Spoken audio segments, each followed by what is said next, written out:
evening. Hello, namaskar. We are all delighted to have you join us for this second day of the 3-day dance festival um, called Chakshu.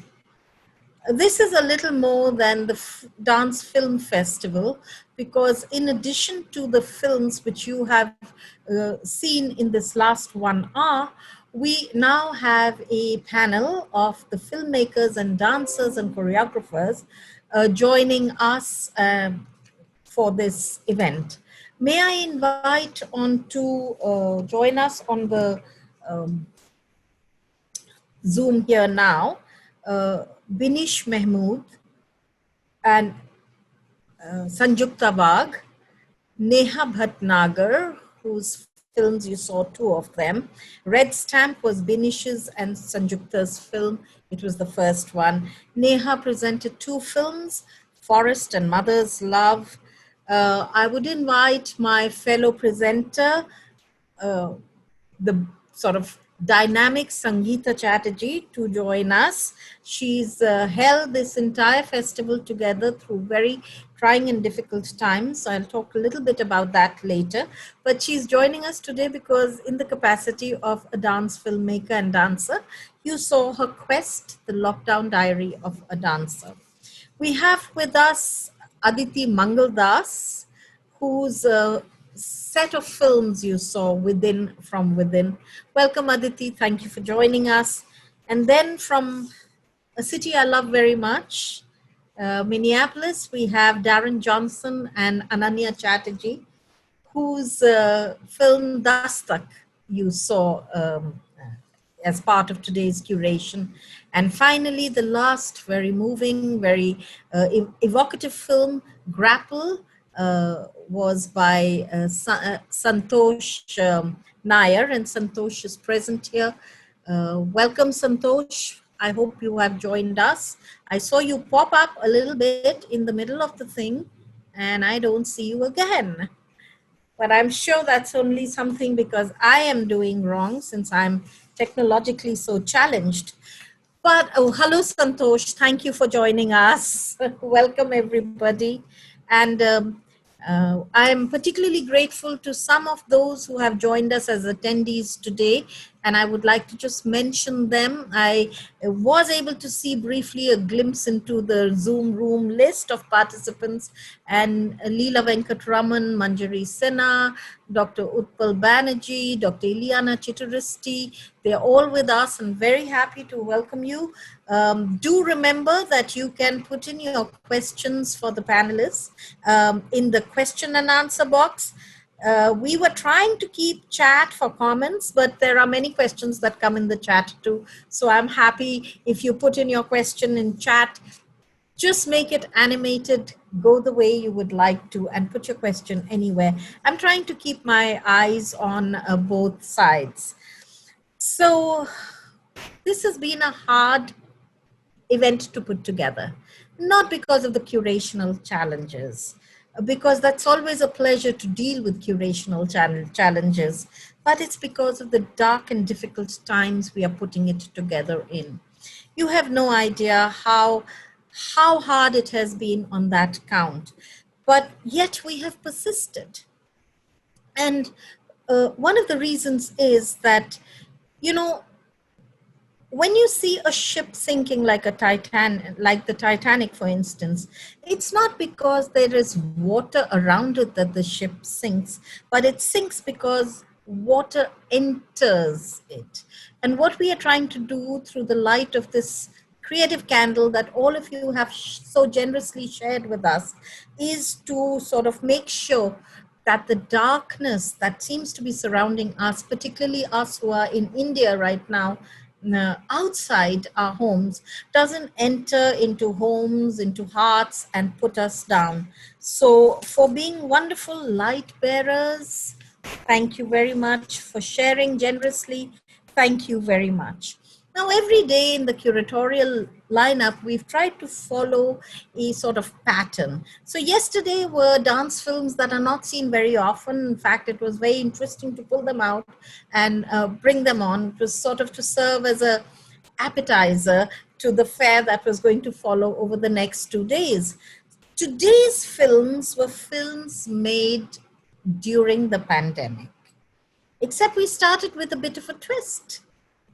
And this twist is because our very first film, The Red Stamp, looks as if it was made during the pandemic, but it wasn't. So I'm going to ask both Binish and Sanjukta to talk a little bit about the film that they have made. Sometimes when you have two people, I often wonder who I should address the question to. So why don't we begin with either of you taking this first question, which is, isn't it odd to you that this film speaks so articulately and volubly even today? Sanjukta, you take that one. So between you, who would like to take this up? I think I would really like Binish to address this because we made this film about 11 years ago in 2010. This film has just been on my mind so much because it's everything that I'm going through right now. It was just a minute long. And Binish is the director of the film. I was merely an actor, but Binish had been my mate. We shared a space when I was studying contemporary dance at the Laban School in London. So I was fresh out of the school. And I think this very special friendship that we had and the experiences that we shared just led to the making of this film. And for me, it was play, and it was serendipity, and it was time and space. And I really think that something I really value in this film was it wouldn't have been made if it wasn't for the friendship. Because I am camera shy. I haven't done anything for 2 years. I have been under a blanket and I have been in my room and I've been in practice. But with Binish behind the lens, I didn't feel like I was in front of a camera or being photographed. I was so comfortable playing. So it's like the space, the time, the person. And one more thing that it reminded me is how trapped we all were pre-COVID. You know, it's not like we were living in a free world then. And this has just been a reminder of how flawed the times were pre-COVID, you know, where we were trapped by other more invisible. I think COVID has actually just amplified many other problems that we were having. In fact, I remember receiving an email from Binish when we were, discussing this film's inclusion, and you, I think, just listed some 8-9 words, Binish, on what you felt the red stamp stood for. Why don't you share some of that, and so that we understand where you're coming from, where this film is coming from, and why this film continues to resonate at various levels today? Well, absolutely. I mean, words like obligation, rules, restrictions, and if you go deeper into culture, duty, gender, there's a lot of things that bind us. There's a lot of things that restrict us. And I think 11 years ago, I was going through something internally, which I feel that we as women go through anyway, and also culturally from where we come from. You go through this angst within you when you're trying to find yourself and you're trying to understand who you want to be. And all of those things are exactly what came up in the last 1 year. It was the same thing. Suddenly when you can't go out, you can't meet people, you can't do the things that take your mind off of the things that are inside you. Who are you? What do you do? Who do you become? So I think it's very similar in that I was feeling trapped. And like Sanjukta said, the friendship is so great that what I was feeling, I think dance and movement really brings to life the feelings that you have inside you that you can't voice.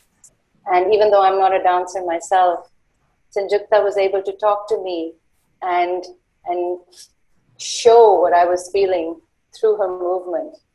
And that is how Red Stamp came into being. So it's very interesting that yesterday, one of our attendees attendees put a question up in the Q&A box, and he asked me, what are the principles of choreographing for the camera? And I remember it was towards the end of the show yesterday, and I just said, why don't you join us tomorrow? I think that you will get a lot more answers. So I think the two of you seem to be indicating that one of the principles that work, dancing for the camera, is that the camera person and the dancer need to have a very close relationship, right? What else would you add to it? I think in the case of Red Stamp, Mm-hmm. one choreographer, because the editor is also the choreographer. And I actually contest the idea of a choreographer when it comes to my work, because I don't choreograph, I improvise. I went into a space and I didn't plan like I'm going to do this movement first and this movement second. We played, and then Beenish edited that, and I think she used a very specific technique that she was playing with, and we just played. So I think our film was born out of play, and I miss play, especially when I was watching Ananya's film and Aditi's film.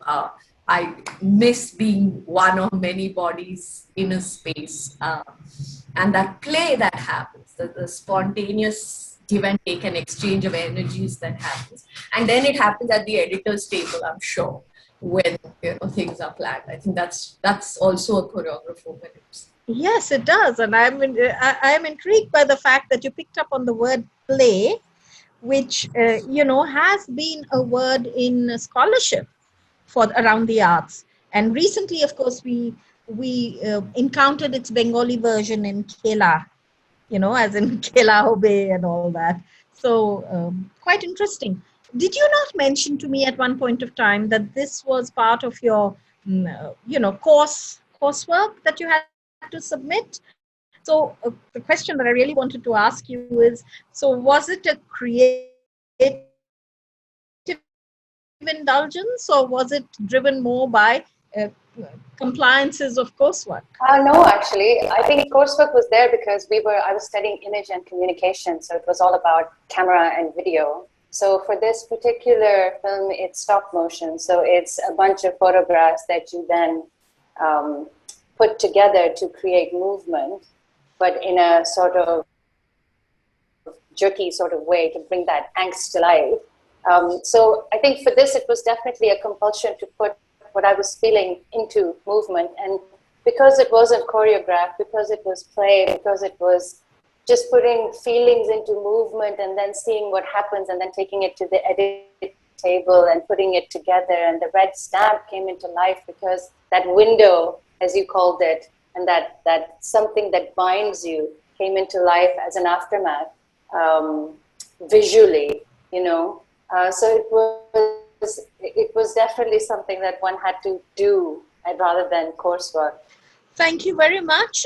I'll come back to you for my last final questions, which is the way your work is moving ahead.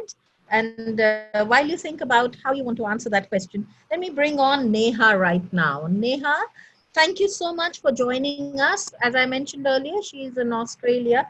It's the middle of the night there. And I'm surprised. She's such a disciplined person, waking up early, that how she is managing to keep up. But thank you so much for joining us, Neha. And your films, both of them, which actually created a curatorial choice, a hard choice for me. Your filmography is so much bigger than what we've actually featured. But Forest has ever appealed to me because the minute I turn it on, I feel like there's a breath of fresh air that just passes by me and all that. So what I find very interesting about the two films that we did include is that both of them are in the outdoors. Now, this is a complete change from regular locations of dance that we are used to. Is it a conscious sight for you now? Are you saying something more than just than what dance says normally? Thank you, Arshaji. That's an amazing question because, yes, when I started to make all of these films, they were very much based on stories of animals and birds from their perspective. So it kind of made sense to be outdoors. But as I made the first one, I realized that it is very humbling to be in nature. And the grandness, the vastness, the givingness of nature puts a lot of things in perspective. So if you're trying to speak from that point of how can you convey this in an honest manner, I feel being there's a kind of vibration which is very spiritual, and it's very easy to then enact all of those roles. Even if I'm not now expressing animals and birds, and I recently did this international collaboration on resilience. Even if it wasn't, and where we had a choice, because the way the world is right now, most people are indoors. We had a choice whether to make it indoors or outdoors. But my portions were outdoors because I realized it is a whole different vibration being outdoors and dancing. And if you really want to see resilience, you only have to look at anything in nature to see that resilience and rootedness come through. So dance is intersectional always, but you are making a very conscious choice that you're raising issues of the environment, about the habitats of animals. You are sharing insights into animal behavior, which more and more we are city livers are totally unconnected with. Like, the mother's love, that cobra thing, it struck me, and I am actually quite active with the wildlife and all that. But it struck me as, oh my God, really? Yes, that's true. We needed to look at it. So on the second film, I have two questions. One has actually been put by one of our viewers, one of the attendees, and they say they wanted you to talk about the metaphor of mother in the cobra. And the second question I want to ask you is this an astute choice as well? Because it suddenly opens up new funding possibilities, new audiences, new performance venues, show your work, which is focusing on animals.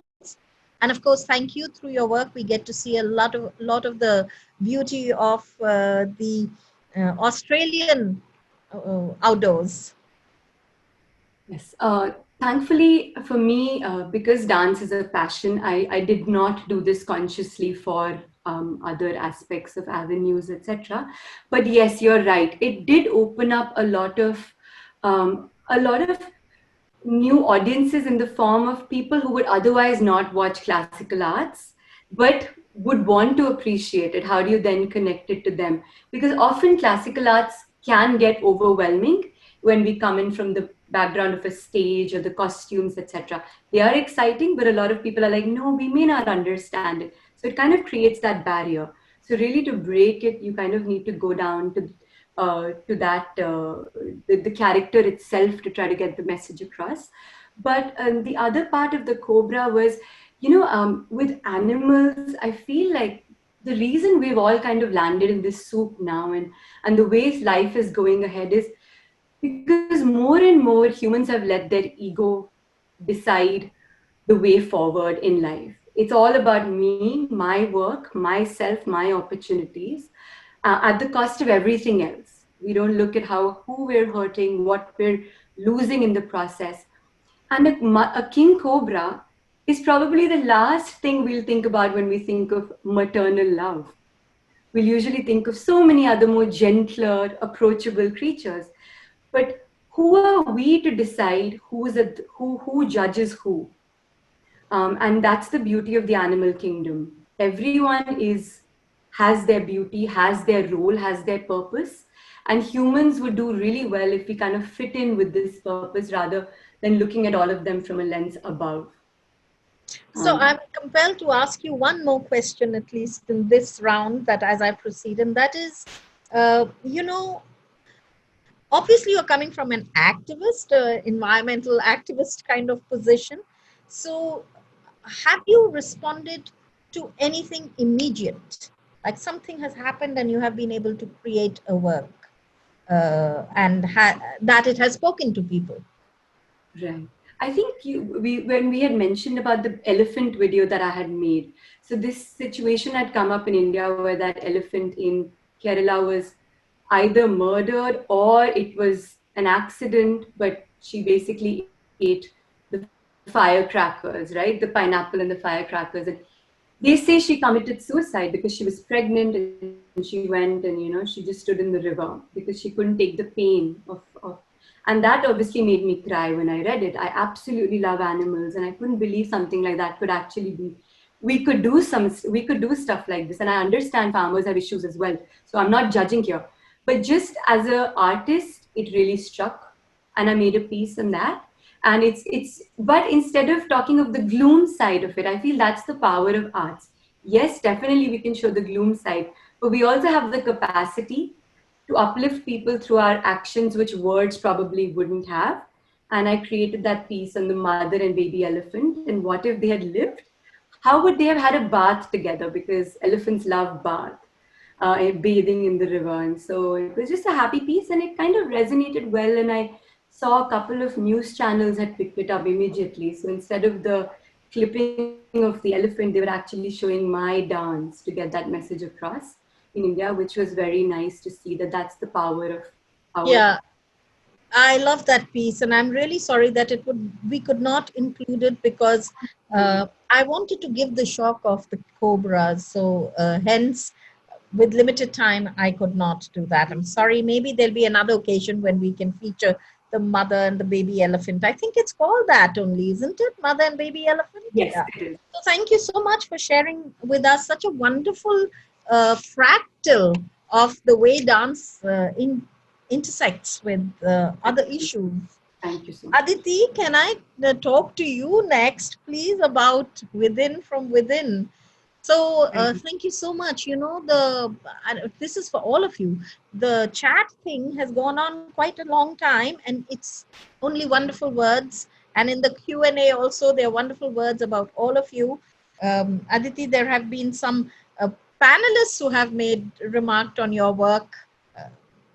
Within from Within, which really stands out in this curation as probably the only work which was performed for the stage first and then inspires the dance films, you know. So I want you to talk a little bit about how these widespread within sites played out in weaving this wonderful, each vignette is so emotive. And if you would like to talk about any particular vignette in Framed or any one of them, please feel free to do that, because yours is actually a very large set of questions because there are many pieces in it. Yeah.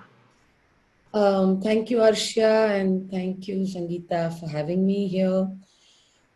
I think when we went into the lockdown, the residue of Within was still inside us. We had performed it extensively in 2019.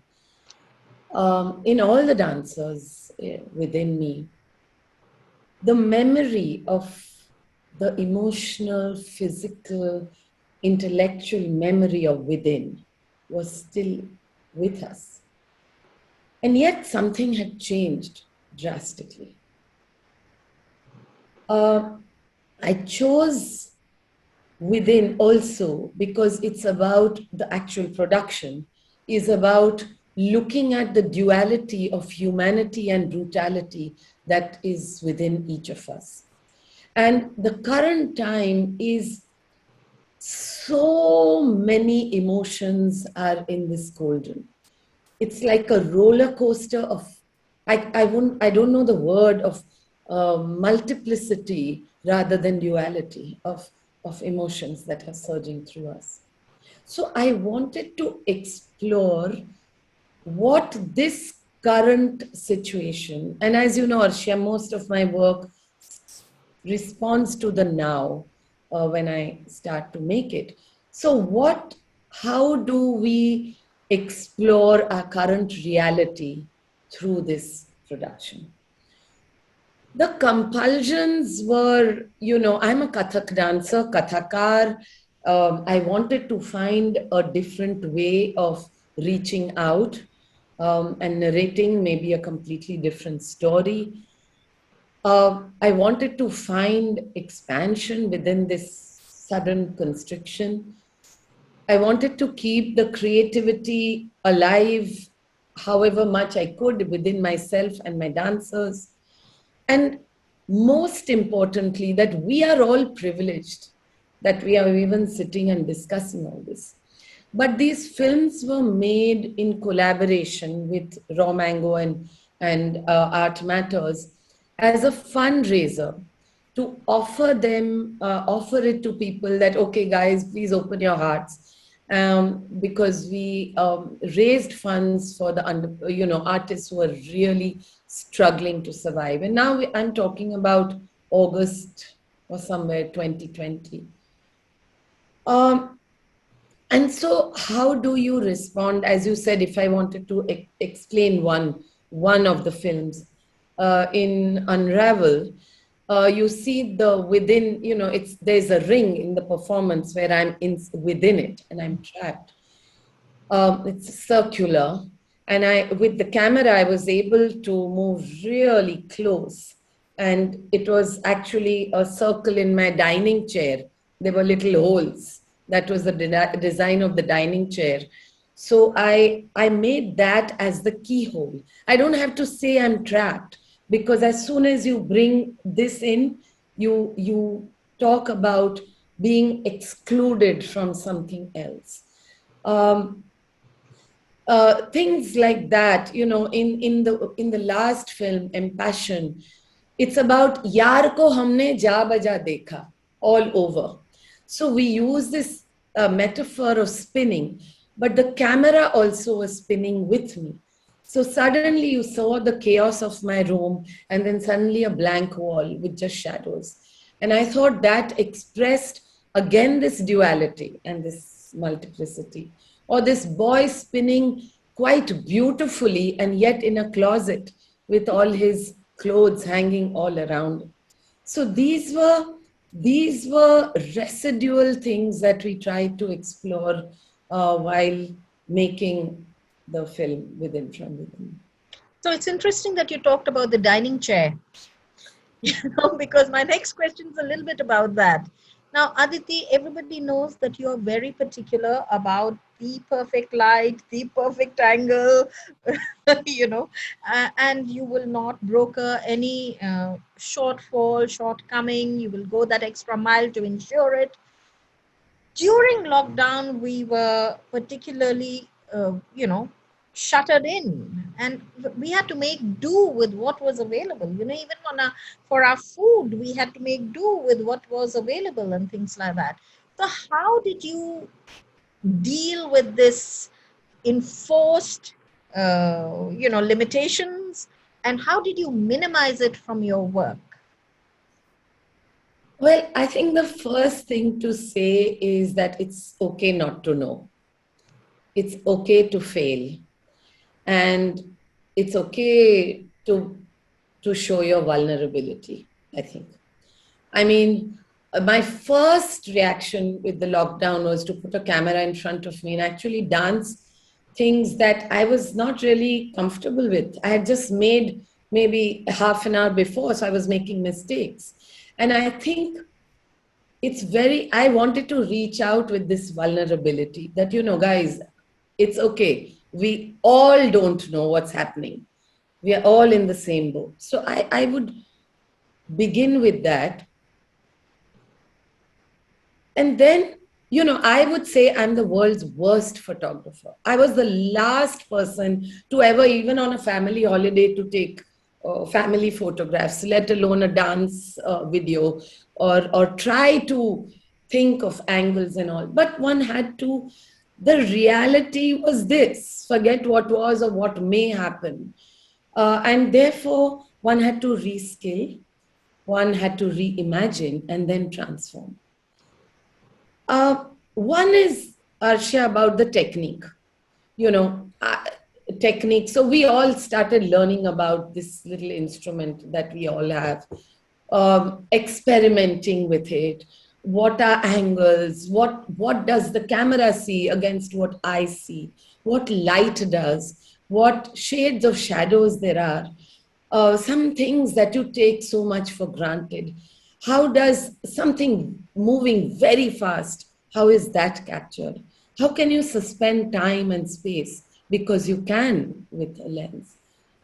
So one, how does color happen? You know, we used one way from black and white to color. How is it possible where in 1 minute you narrate a story which would be impossible live? So I feel that as you asked, what were the, how did we overcome our many, many thousands and millions of uh, drawbacks, and they are still there, is by sitting down. I said, let me try and see how I can, you know, how I choreograph my work. I said, okay, let me see how I'm going to direct this film. I want to be quiet and let the concept just sink in, or just dance and let the ideas, images, spaces flower. We had teen research and rehearsals on Zoom with my dancers who were all locked in, as you say. One was in, some of them were able to get out. What was in Singapore, most were in Delhi in very small, and what is the light in the afternoon? What is it in the evening? What are the shadows? Is there a little tree outside your room where the shadow falls into your, what are the things available to you which you can use as props? You know, one guy had a cooler card, the jali of a cooler. I had the cover of a wine bottle, so through which we were showing the rasas that were again embroiled. Much looking at my editor's table, editing table, and learning how to, it was like hours. He went crazy. I said, no. And this kind of detailed notes, hundreds of footage that all of us sent each other. So, but I think overall, to say it's okay to fail, we have to communicate.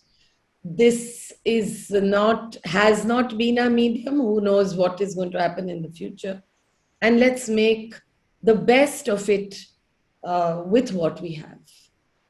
Curtains, shower curtains, that was my shower curtain. So it's, yeah.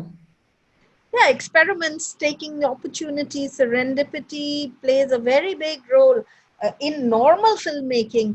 As Binish said, the play, or Sanjukta said, the play is so critical, you know. You never know what's going to work. I mean, don't make any judgments because the camera sees things differently. So I hope that the viewer yesterday who asked the question about choreography for the camera has heard this, because there are many tips right here. And maybe I would like to ask you one more question, which is actually somebody's question. The somebody is well known, Subodh Rathore of Wise Thoughts in London. Yes, he asks the question, how has lockdown changed your understanding of dance? And this was going to be the question I would leave you momentarily for, is, has it allowed you to see dance even more deeply, or from the outside more, or from the inside more?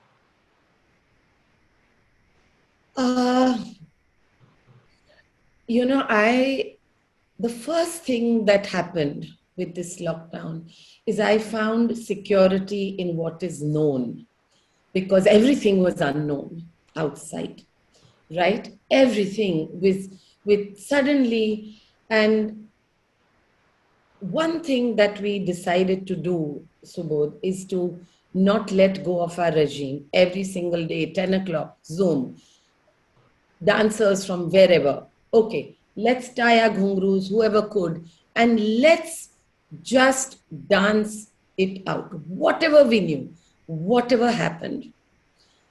And yet there was immense anxiety, constantly.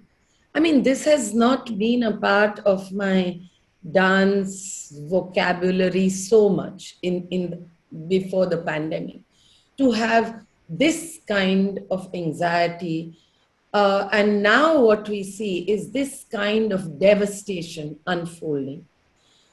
At times, Subodh, to be honest, I don't want to dance, honestly. So if you ask me right now, I think it would be just stillness, just to be quiet, to be able to look out, um, and let that be within me. But every day we wake up in the morning and say, no, maybe somebody will get solace. So it has changed in many ways, and it has been reflected in the films that I have made, because this was from within that we showed, was one of the first few experiments, and then things have changed. Um, I don't think I would right now be comfortable to dance what I danced just before the pandemic, to share it. I dance it, yes, every day. As I said, I feel comfortable in the known, but I don't feel comfortable to share that because it feels as if it's from somewhere else. And therefore, I think as an artist, I would like to really let my dance be immersed in the current. And whichever way it's going to go, um, uh, let it go. I mean, recently it's going to premiere on the 16th. It's a poem, beautiful poem that Shubha Mudgal gave me by Kumar Narayanji, talking about river in the boat. Times have become so, time and space is so amorphous that the boat is not on the river is on the boat. And therefore, I would answer you, Subodh, by saying, yes, everything has been turned upside down. Thank you, Aditi, for saying this so beautifully. And we look forward to the poem that Shubha has sent you, Kubanarayanji's, and we look forward to how you have treated it, because even at the opening of today's thing, I talked about how the ship, allows the water to come in. That's what we don't want. We are doing whatever we can. Honestly, this Chakshu has been done in the most difficult manner. The trials and tribulations that we have faced has been phenomenal, but we just put one foot in front of the other, one day to the other, and because that was the only way to live. Absolutely. It may not have been the ideal way of living, but it is the only way we can show ourselves we are living, and we're putting up a fight, resisting. So I wonder whether these are political choices in a way that we are making to defy through our art and what we do best. Now, it's a grappling situation. You're grappling every day with things. So I really think I understand where uh, grapple came from. Santosh, could I speak with you a little bit about grapple, please? I know, Ananya and Darren, that chronologically I should have gone with you, but these days chronology is not a good word in India. Uh, but grappling is the reality. And hello, can I have you, Santosh, again? Yeah. Can you hear me? Yes, yes. Ah. So, Santosh, thank you for sharing this work. Actually, you have been more than kind to us. You have shared work in the past also. Before I come to that, I want to talk a little bit about this. The unique thing about this work is, while I keep asking everybody about fundings and supports and producers and all that, the interesting thing about this is that it has been produced by the Battery Dance Company, which is based in New York. Now, a group of artists already dealing with the problems of, the COVID times, the lack of opportunities, livelihood issues, have actually supported you in this. Answer it in two parts, please. How did this support happen? And what is the philosophy of artists supporting artists? I know that Aditi has also supported through Within from Within artists. They are anonymous artists. She didn't know who she was going to be supporting.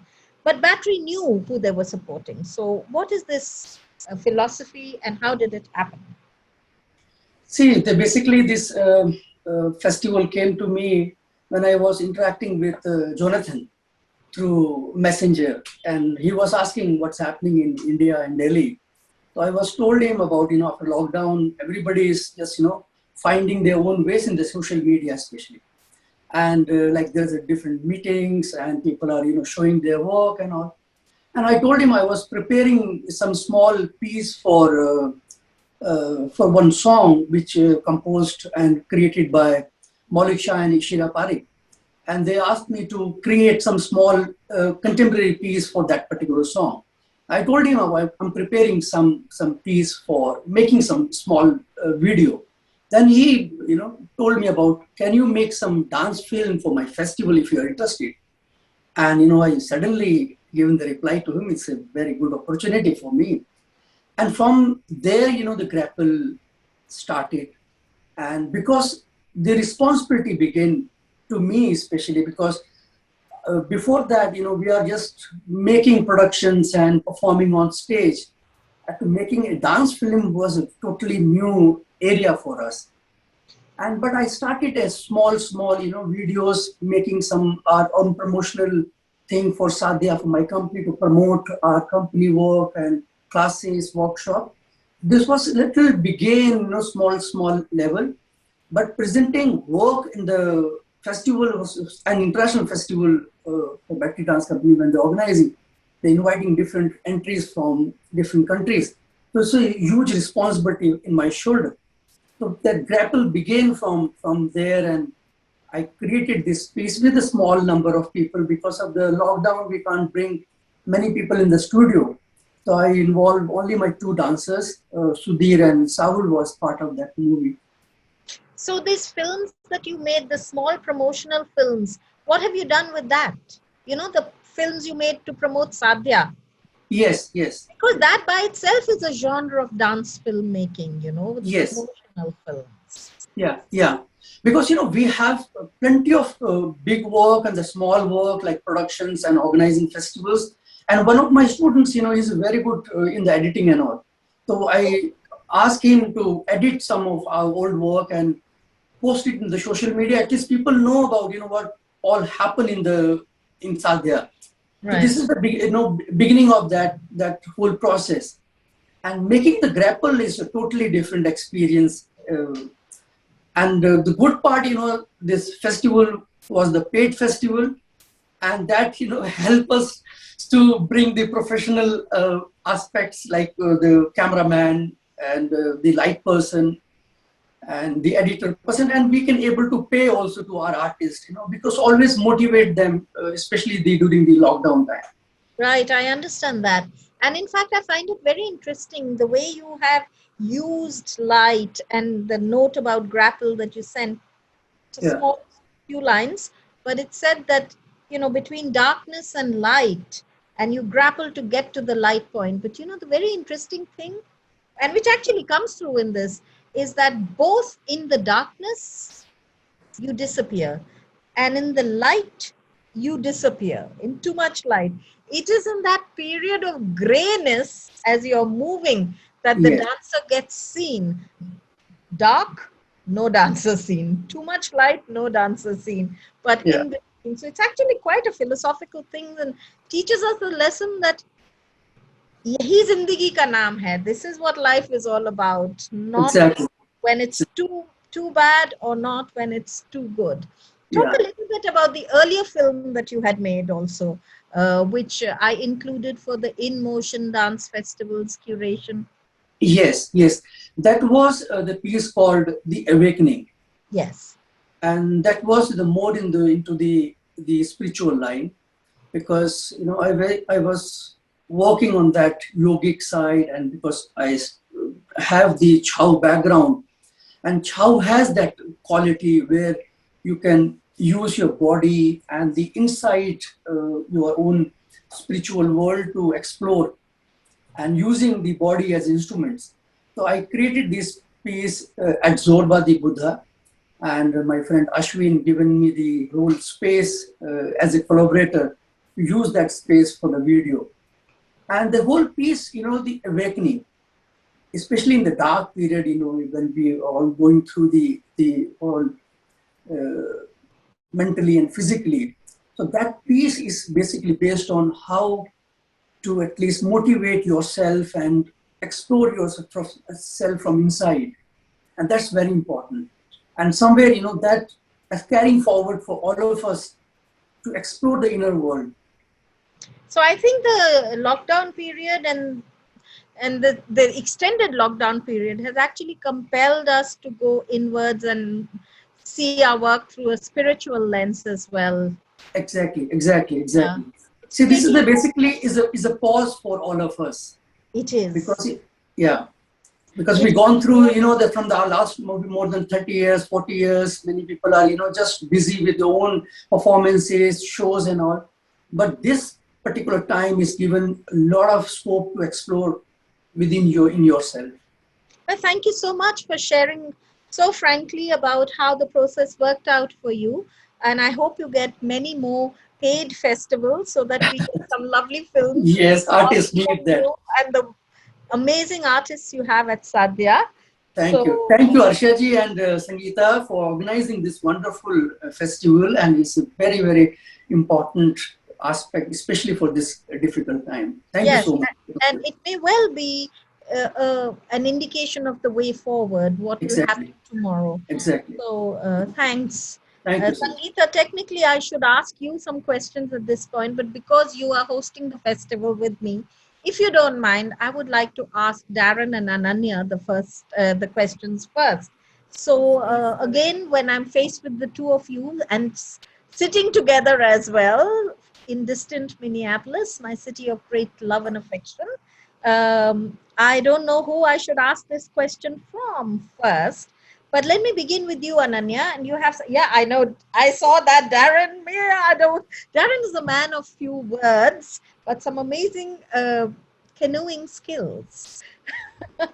And we've done some wonderful canoeing trips together, small trips. Ananya, your question. It's a little bit of what I asked Aditi, because you too are equally concerned always about your commitment to excellence. Nothing, not even the immense activism that your work stands for, stands in the way of professional excellence. Okay, so hence I ask you, and I know you to be impatient as well and the perfectionist as well, that when you were doing outdoors, working in the outdoors with the unpredictability of the outdoors, how much did you have to adapt from your original idea?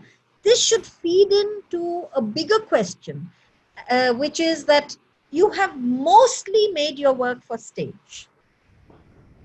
So how did this opportunity, a real sledgehammer in a manner of speaking, suddenly having to not do the annual performance in a well-equipped stage, but in the outdoors, how did this teach you to look at your work? Did it teach you to look at your work? What compromises or add-ons, opportunities, choreographic insights, expansion of your vision happened because of this chance that was virtually forced on you? Hi, Arshia.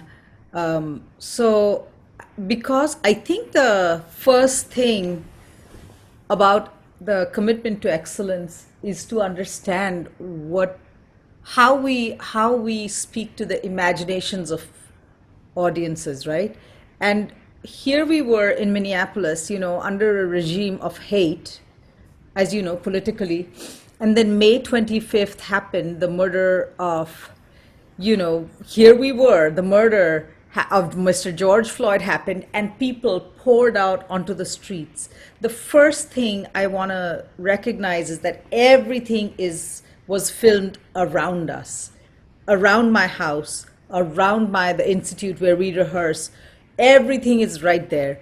And we had also the pandemics, like the pandemic of hate, of racial hate, the pandemic of the unhoused community was all around us. So figuring excellence from that standpoint, when everything is burning around you, was really about understanding how to translate emotion and, marry it in a bigger way with our technical base. So, footwork on slippery gravel is very different from footwork on a beautiful floor, a stage floor.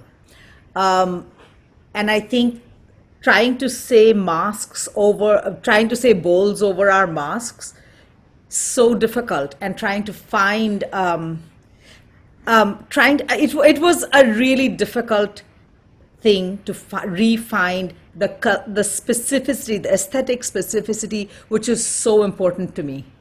But we were so thankful to be able to be together and dance that I think we constantly figured out how to actually find footwork despite the slipperiness of the gravel underneath our feet, the mud, the water, all of that. Figuring that out was just took for all, that was all of the summer months. May till September was all about figuring that out.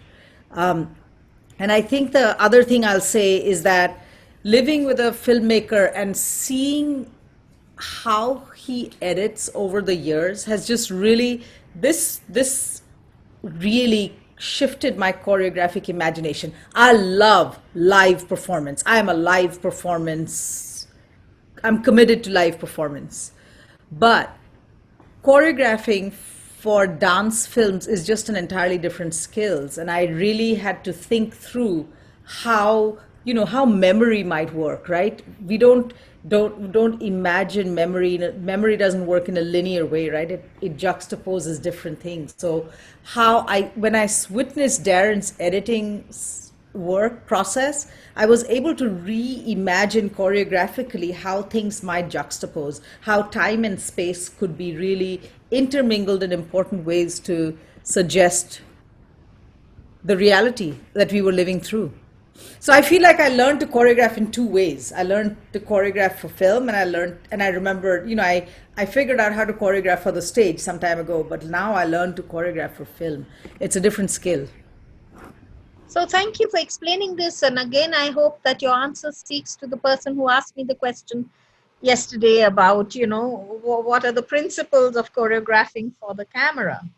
And just to balance it, I'd like to move momentarily to you, Darren, and ask you this question that, I'm familiar with your visual design elements that you have kept in the ADT work in the past. It has been a critical component of ADT's work. It has layered it beautifully. The last one that I saw particularly, it was just amazing what you had done with it there. But you were the visual designer for the film portions in that. The control was still the choreographer's control. But when it comes to this film, this entire annual production in a way, which took the form of a film, you became co-choreographer. Sometimes actually the super choreographer, because you could on the edit table just mix and match and create its own excitement, its own rhythm. And so that's my first question. Were you aware of this role? How much did you play up this role? And finally, did this living together, this close proximity with the choreographer of the piece actually allow you to anticipate her sometimes or outsmart her and others? They have the cutest relationship.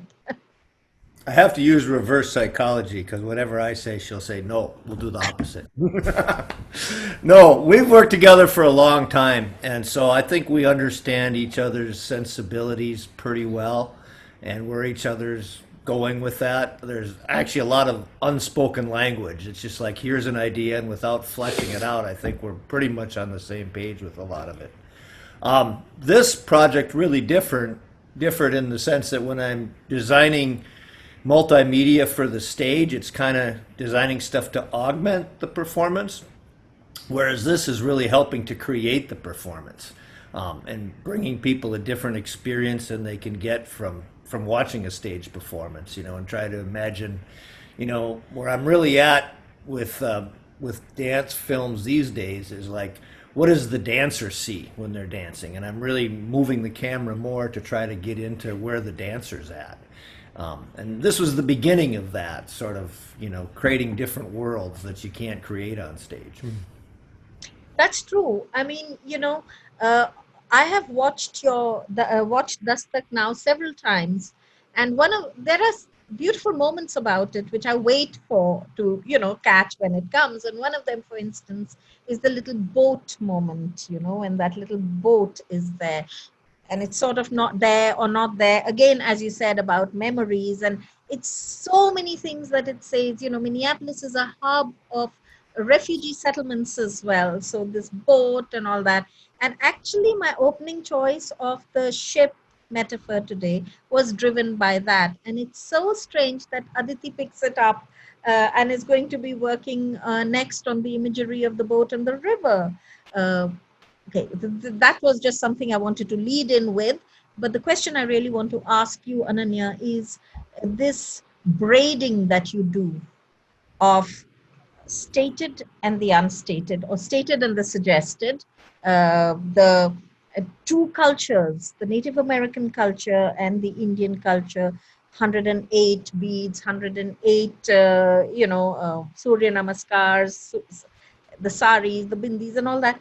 And yet with the sounds, the chanting, the incantations, even your location. This was that beautiful prairie place, where the native grasses are growing, kind of a thing. So answer how you do it. I mean, how do you weave in so many things? Was it a conscious pre-planned thing, or when you went there you saw many opportunities also and wove that in?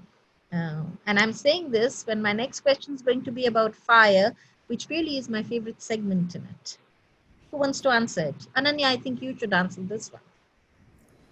Asha, I really have learned that film sees so much that I have to plan. I have to plan carefully so that, it's like improvisation still has to have structure, so that there is actually intention really shines through. As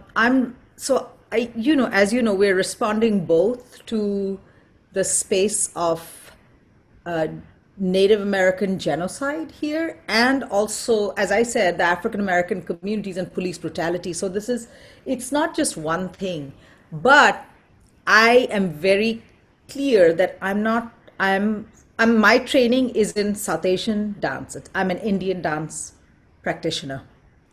And that is what my contemporary dance language is rooted in. So I can respond only from that basis. And I think that's the most honest thing I can do. I can respond. I can be I can have a global perspective from the location of my rooted feet. And my feet are, the way in which we use our feet we are trained to use our feet in Indian dance is very particular.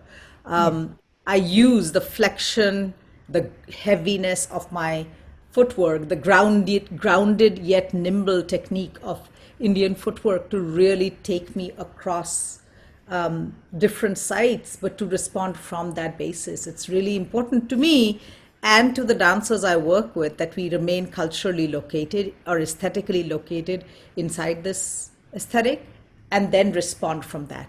And I think it's important. So I'm not trying to be what I'm not. Right. As honest as you can. As you said, honesty is a critical part of your intent.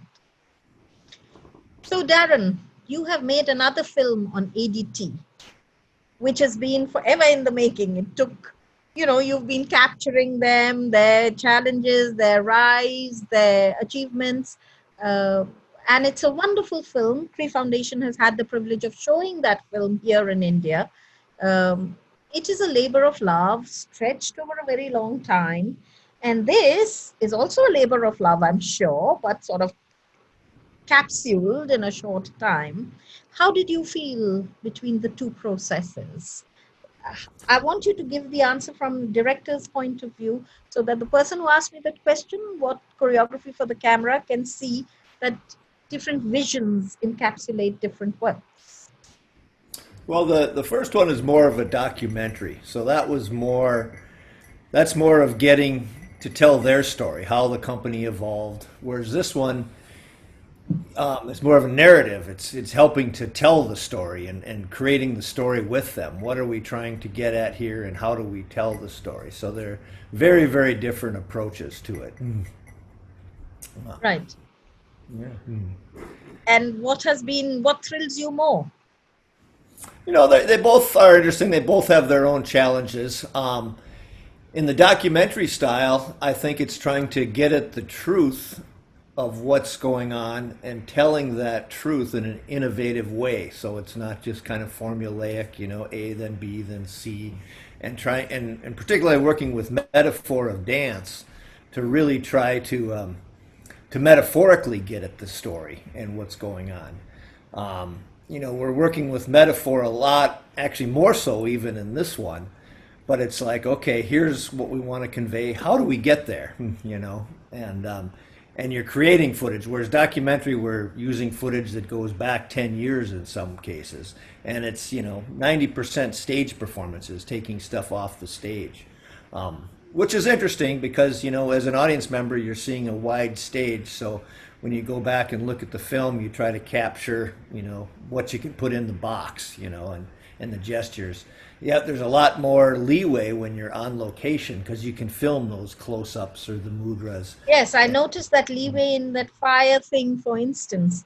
I mean, I couldn't believe that you had actually found that venue, and that is truly a disheartening place to be in. Every time I used to go past that, when I was staying there, I used to feel a little down.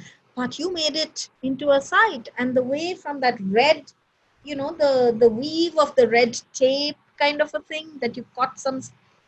Yes. That's something that you could be referring to when you say this. That was right across the street from the precinct station where the whole uprising began. So that whole neighborhood is just flattened now. It all burned. I know Minneapolis has seen some really bad times, and I see this echo continuing for a while. I will not be surprised if next year and maybe the year after that, we will still see this echo in your work, Ananya.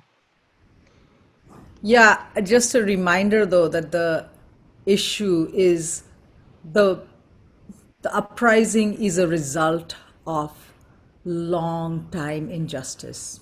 Some things need to burn so that we can be reborn, and that place has been, that is the place from which we had to dance. You know, that's why we danced of love. You know, the last trio in fire is filmed in front of Moon Palace Books right here, right? And this against the statement of abolish the police. What can we dance? To me, that was where, and you know, like I think this has been the most active year, unfortunately, for protests. You know, here we were just looking at Derek Chauvin's travel, and another young man, 20 years old, was murdered, Dante Wright. It's just too much. And it's just, you know, how do we find dance in the middle of that has been the biggest question. Arshi, I'll say one quick thing about your 108. So Sharon Bridgeforth's brilliant poem, and she works with what she calls a jazz aesthetic, which is, you know, a structured improvisation where multiple voices and multiple, it's a kind of mosaic, right? So she created that based out of our creative process. And then Spirit McIntyre sings Longo Oya in air, where she's coming from the basis of Yoruba in invocations of Oya, the spirit, you know, the Yoruba deity. So I think it's really, they are also responding from where they're coming from. So just to, everyone is responding from that, and I think the intersections are where our richness lies. True. So thank you, both of you, for giving us such a deeper insight into it. Please don't walk off. If you can, still hold on. Or if you have to go, because I know you have a rehearsal schedule, I'll quite understand that. And we'll speak later at another date. But I want to come to Sangeeta now.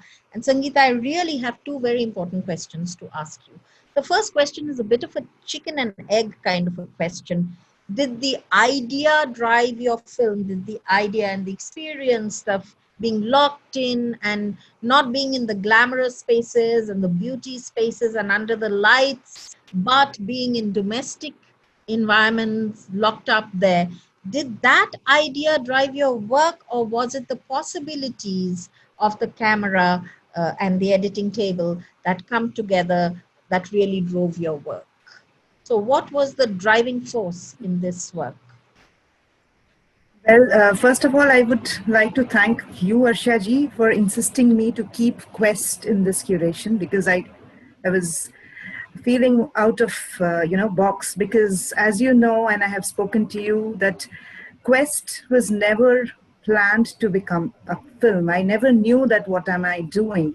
So during the first the pandemic hit us, as per human psychology, I think we all go into flight, freeze, and fight mode. And that is what happened to me. I was absolutely in the mode of freeze, I believe. And I was just documenting my creative impulses without knowing what at all I'm doing, because I had no idea of bringing it all together and make a film out of it. So honestly, I had no clue what I'm doing. So to you, I would answer that I was driven by this impulse of what is going within. There were many questions pertaining to why I dance, which I used there, that I was really not feeling to, my body was really not responding. It was very experiential what I did with Quest. So everything that you have seen is very much experiential. I went through that. And that is the question that eared me, that why do I dance? And by the end of it, I think I got the answer that, that dance is not something which I have to be, it is not something performative. And that's the best thing I think I have derived from Quest. And it is leading me through in future also during this time, where all that glamour that you spoke of is somehow becoming redundant and is not speaking to me anymore. I just feel that the beauty is always when it is inherent and when it is coming from within somewhere deep. So somebody need not have to be beautiful just to be glamorous. So beauty is something which comes from within. Yeah. So I think what you've done with this film, without probably realizing it in that case, is you have brought dance to corners that it has not, and spaces it has not been before. The driveway, the hard to get to corner, even to clean of a bedroom, your bed, and so many places that dance is never seen. Now I'm sure when I look at a corner or somebody else looks at the driveway, you can visualize dance as well. So you've compelled us to visualize dance in unlikely spaces. So I'll wind up here because I get a chance again to talk to you tomorrow. But I wind up only because we are running out of time, and I would like everybody and to. There are many questions, Arshaji. So yes, if you could take some. There are two questions particularly that I have been holding on to. One is something that I think, Darren, you might want to look at answering. Films took over mass theater, but live theater like West End or Broadway has survived, but and has not only survived, but has become huge as well. The same way, dance films might augment live performances rather than supplant them. How do you think dance films will play out? Which ones will they replace? And which ones will they complement? So do you have any thoughts about it? Since you have been part of the augmenting process and now the dance filmmaking process. Right. Well, first of all, I don't think anything replaces a live performance. There's nothing like a live performance. So, and I'm sure many dancers would agree with that, as well as musicians. But you're right, there's a huge explosion of dance films. I was doing one with Rutgers University, and they said they produced 56 dance films with their students this year. Which is unprecedented. That's never happened before. So there's a huge explosion of that. But I think of it more like a new, almost, dance films have been around forever, but people are exploring it like a new art form. There's a lot of young people doing it, and I think it's great. I think that the whole language of dance is going to expand through this. The interesting thing will be when we get back to full-fledged performances again, if dance films influence how the stage evolves from now on. You know, that'll be the interesting question.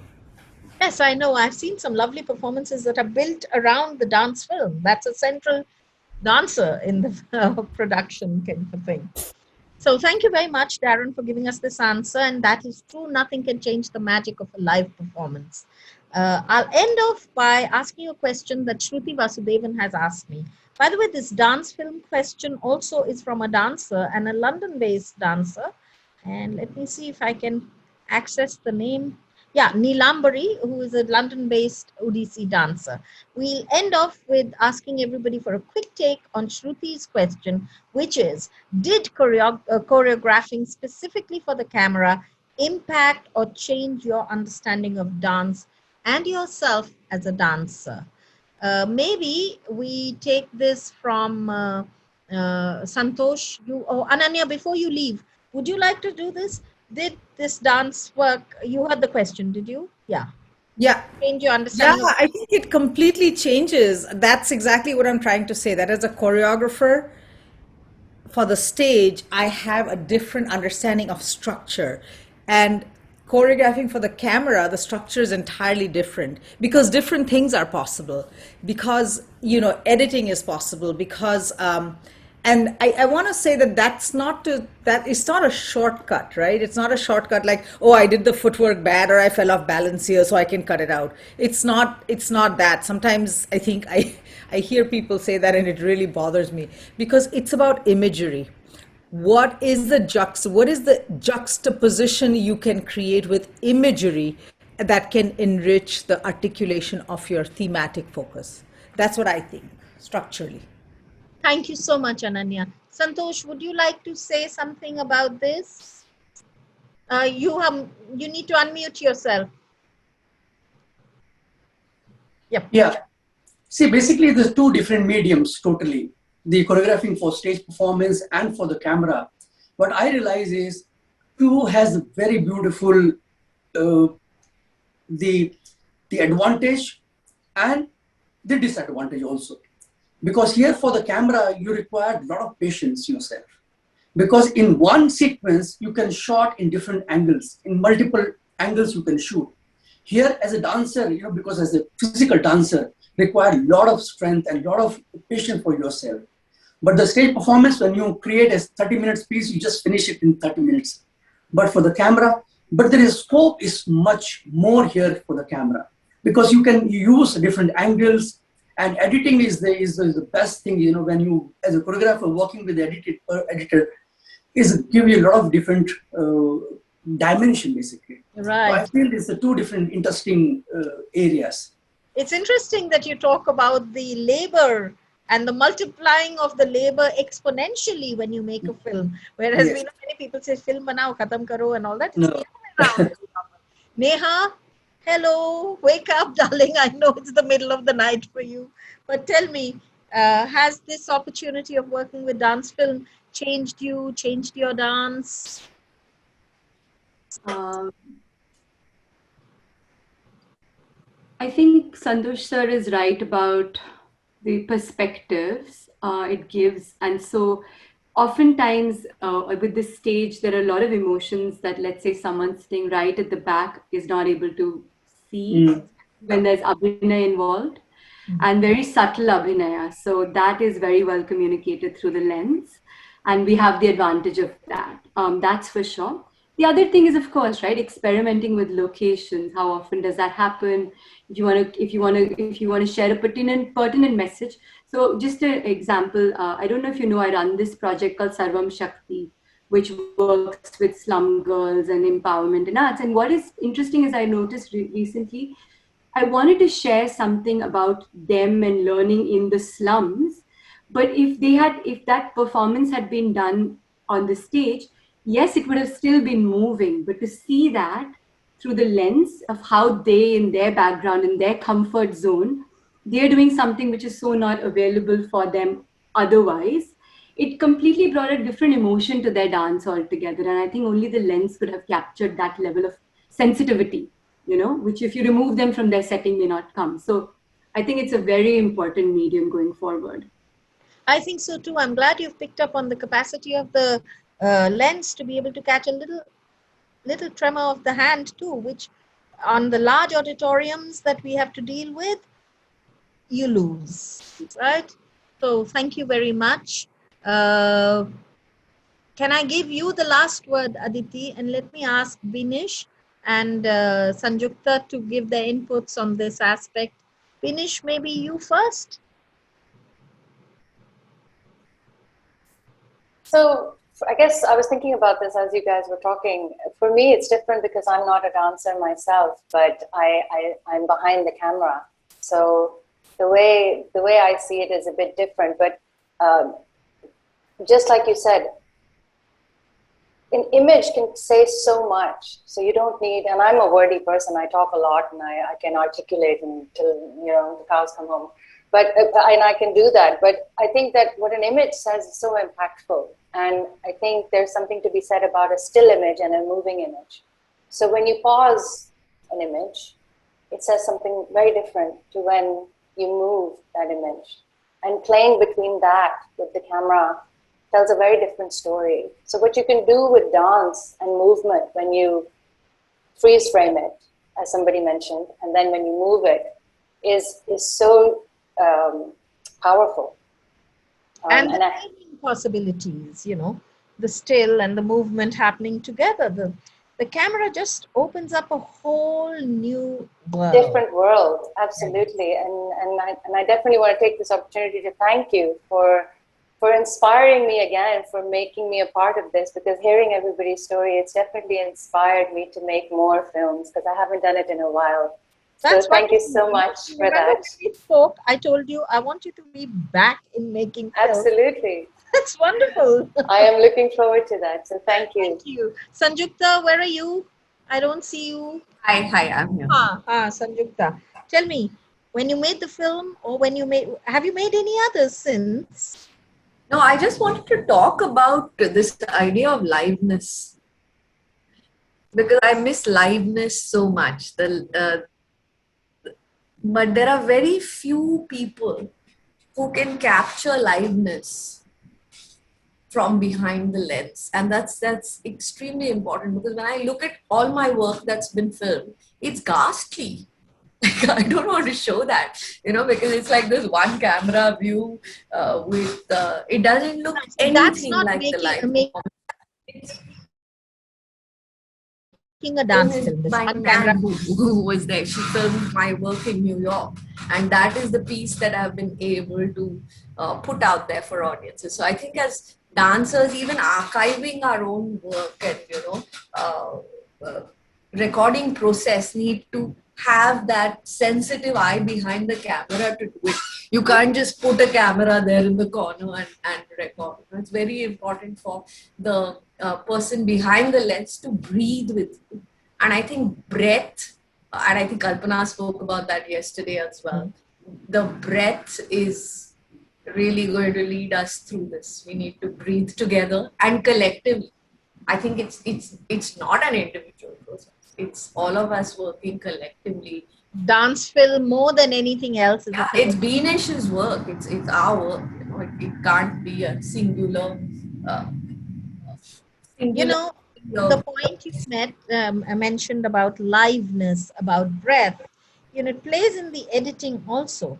I have had some experience of being with television as dance was recorded, and I have seen when the edits of the shots have been made on tala, and they flow so smoothly. And should you make an edit not on a sum or not on on tal, it disrupts the breath. So not everybody is made out to be even an editor for dance.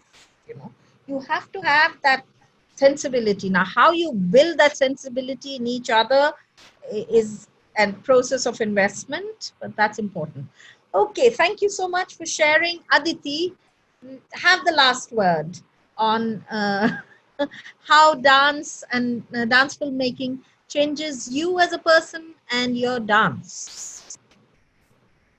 Well, the first thing I would like to say that whichever film I was making or attempted to make, one thing I didn't want to do is give the viewer a sense of the live, of a live performance.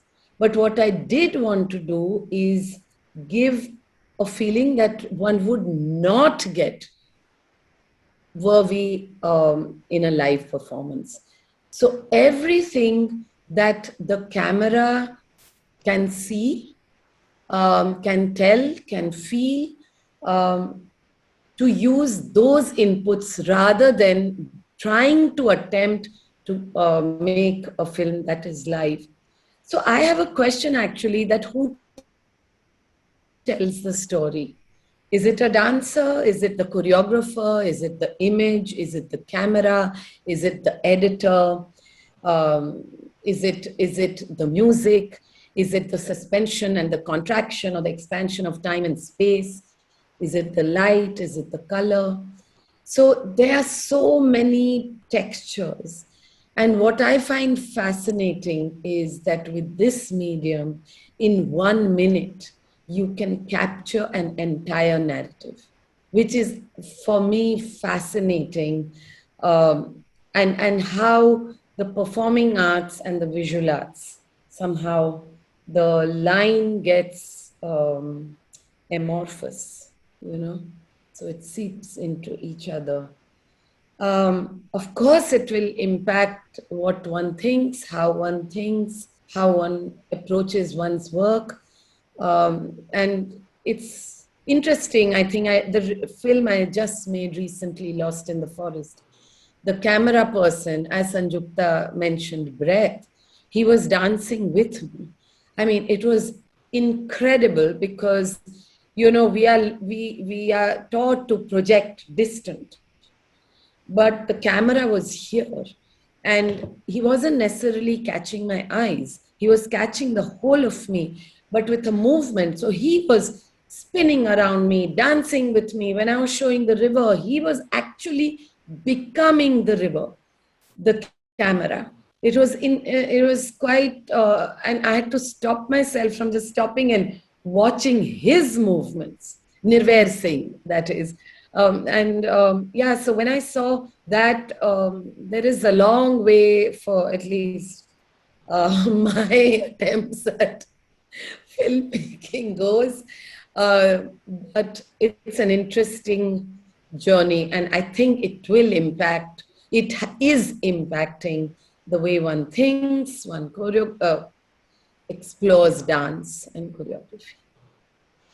Wonderful. Thank you. This dance with the dancer, something that Nan said yesterday, which reminded me of just now in the chat, that, you just stay out of the frame. That's the only thing you need to do, but you dance with the dancer. I've noticed that we have still with us, although we have far exceeded the time, and for which I apologize to you, Ananya. You had told me earlier, why don't you leave? I'm feeling very guilty. I know all the girls are waiting. Thank you so much for joining us. Darren, I hope you will stay on, and bye. We'll be in touch with you later. You stay, Darren. Okay? Yeah, thank you. So I can see here that Leela Venkatraman, the eminent dance critic, is present with us in amongst the attendees. So I really have no idea how this is going to play out. I hope it's technically Malika, yeah, Malika, if you can bring Leela ji in the panelist. Okay. So Leela ji, we really thank you for joining us today as well, and for being with us for the entire duration. And I wonder if you have any thoughts that you would like to share with us, and any questions you may want to ask any of the panelists. I see Ananya is still. Why don't you just tell the dancers you'll be back a little late? So My I don't know. computer is held up. That's why I can't go. Oh, you have to carry your computer as well. No way. Then you just say, make a phone call and tell them that you'll come late. They can begin the rehearsals. Okay, have we got Leela Venkatraman on the panelists? Malika? I think she has left her, Shaji. Utpalji is there, and I Okay, can't she find have left Leelaji here. just now. She was here till just now. Chalo. Anyway, I think I need to have. No, let's have better trial and for this next time. Oh, she is She here is till here. I now. can see Leela ji's name. Yeah, even I thought I saw. Yeah. Akka, no, now I don't see it. I think she's panicked because maybe we didn't warn her enough or something like that. Maybe we sprung a surprise. So I think in the interest of carrying this within some decent level, I know we can carry on talking. Honest to God, tomorrow was supposed to be the long day. But this one has been such a satisfying day also in conversation. So much food for thought. Really grateful to all of Shaji, you. Leelaji is there. Leelaji, Okay. can you unmute yourself? Akka?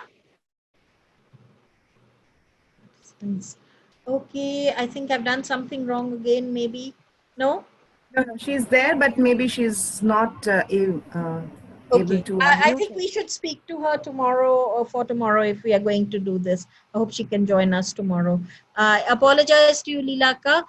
I'll speak to you after this to apologize personally. But ladies and gentlemen, the lovely panelists, I've had the most exciting evening with you all. Most touching, most evocative, most kick-ass. I loved the conversation. Thank you so much. I look forward to new work coming. Some has already been announced. Some intentions have been announced, Beanish. And you must understand, I actually have a very selfish reason. I'm sort of simultaneously curating and making my life easier for next year's Chakshu or Dance Lens or whatever it is that one has to go. You all are the ones I'm coming right back to. So thank you very much for joining us today. We come alive again at 7 o'clock tomorrow. And uh, we have a very interesting list lineup for tomorrow as well. Please join us at 7 for the films from 7 till about 8:20. Tomorrow is a longish session. And the conversation, which I hope will still remain within this time, which is about an hour, so that we'll wind up at around the same time. Do join us tomorrow. All the panelists today, tomorrow you join on your attendee list. Tomorrow the panelists are different, okay? So thank you so much, deeply grateful, touched by all that you have said and done. And Thank thanks. you. Thank you so much. Thank you. Thank you. Bye Thank bye. you. Bye. Thank you. Thank Bye. you, Archie.